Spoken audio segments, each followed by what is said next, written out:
Hello and welcome to Spectrum News at 4. I am Rachel David White coming to you live from Uyo, the capital city of Akwa Ibom State. Let's take a look at the headlines. President Tinubu's government lists security, rule of law, anti-corruption and 8-point agenda. Court summons IGP over detained choir traditionalist. Plus, Ukrainian military claims further grains in the south. We'll bring you details of the stories and many more in a moment.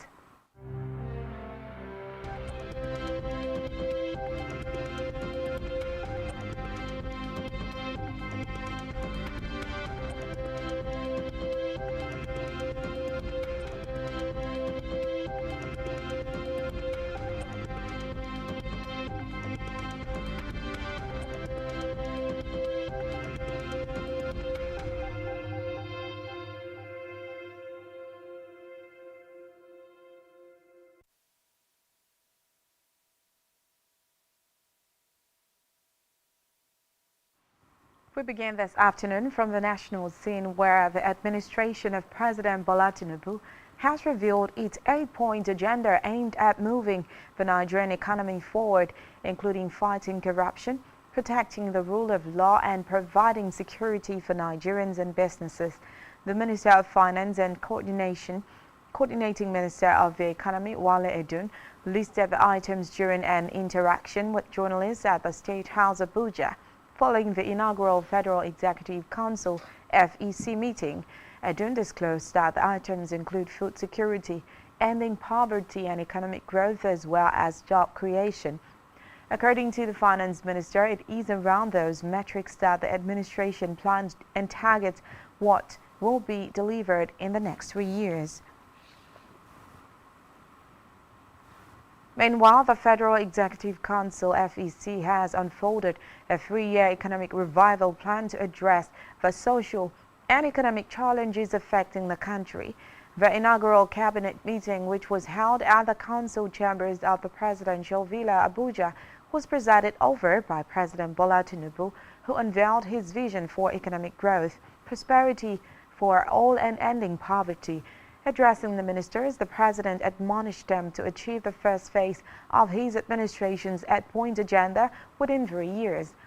He noted that the country would rely on the experience, skills, intellect, and networking of those appointed to make headway in the challenging times.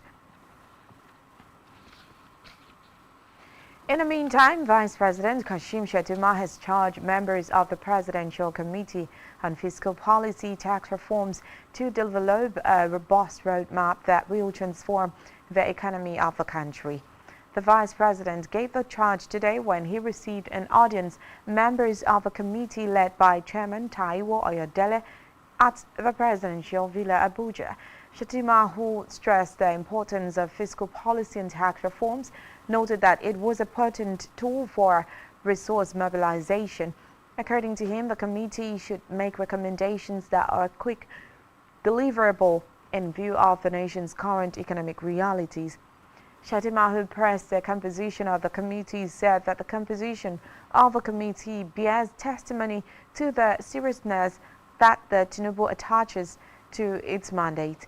In his remarks, the Special Advisor to the President on Revenue, Zacchaeus Adedeji, stated that the Presidential Committee would be interested in working with the National Economic Council and EC, which is chaired by the Vice President, to ensure effective collaboration with the subnational government, who are critical stakeholders grouped in the task before the committee. Earlier, Oyodele disclosed that members of the committee were excited for this opportunity to help the country to refine redesign a new fiscal policy framework that is fit for our nation to thrive and deliver the Nigeria they want in order for the people to flourish in their endeavors. He assured that the committee would engage with Nigerians both home and abroad, as well as with all segments of the society. Also, he expressed the readiness of the committee to engage with subnational government through NEC in achieving the mandate of the committee.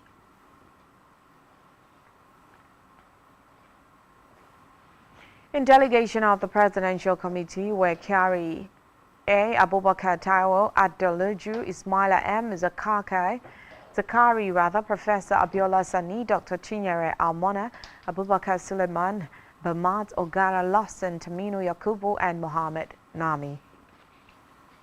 Away from that, the federal government has said that all the frontline states on the part of River Benue may experience flooding within the next 7 days as a result of the opening of Lagdo Dam in Cameroon. Speaking at a briefing in Abuja held at the instance of the Presidential Committee set up by President Bola Tinubu, the Minister of Humanitarian Affairs and Poverty Alleviation, Dr. Betta Edu, said the new committee would implement various policies and rescue missions aimed at mitigating the impact of the flood from Lagdo Dam. She urged the Nigeria Governors Forum to set up actions by ensuring the immediate evacuation of Nigerians from flood-prone communities to safer destinations. Meanwhile, the Minister of Environment Isiaq Salako, as well as the Minister of Water Resources and Sanitation, Joseph Utsev, promised to intensify efforts against the devastating impact of floods in the country.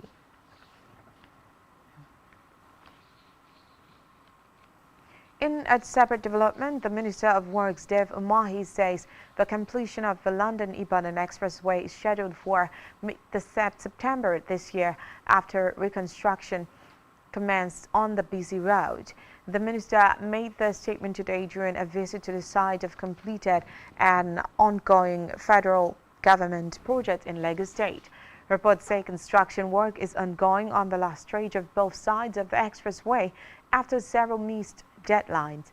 According to reports, the minister is also expected to inspect the Lagos-Ibadan Expressway, the reconstructed Apapa Oshodi Expressway, the Deep Seaport, and other federal government projects on the Lagos and Ogun corridor. In another development, the National Emergency Management Agency, NEMA, has said that it had helped no fewer than 298 Nigerians trapped in Libyan prison return home to reunite with family and friends since it began a repatriation exercise on August 21, 2023. NEMA discloses in a statement shared on its official Twitter handle. According to the statement,